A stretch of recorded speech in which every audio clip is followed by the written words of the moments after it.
Hello, everyone. Here's a message to help you as you prepare for your readings for week 3.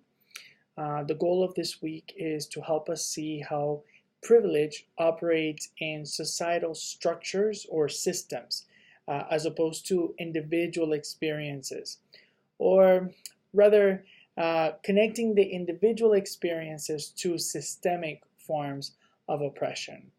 To understand how privilege works, we also have to examine where it comes from. And so that's why our guiding question is, how do people learn about social differences and our hierarchies? So to answer this question, we're going to hear from two scholars in this week's readings.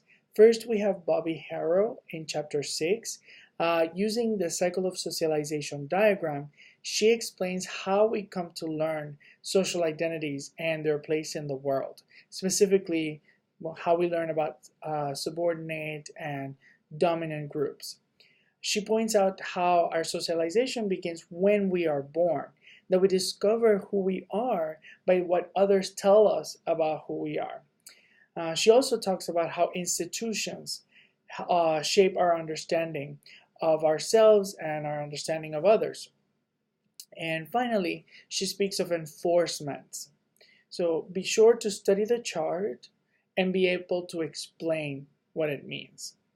And then we have chapter 3, where Alan Johnson outlines a variety of ways that privilege manifests itself in society.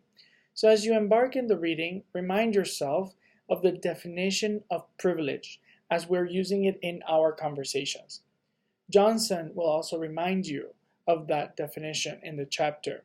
There's another term that you should notice: social construction.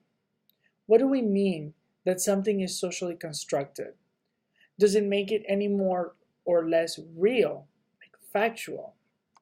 He goes on to give a number of examples of how privilege manifests itself in our lives, quite a long list, so look through those.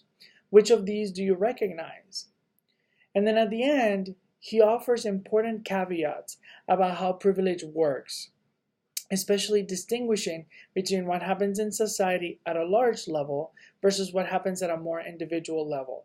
So pay close attention to these caveats.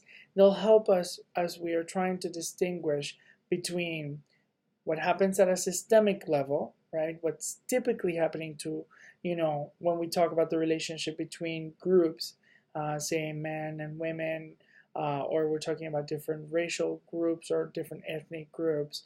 What happens at general social levels versus what happens at more individual experience or one-offs.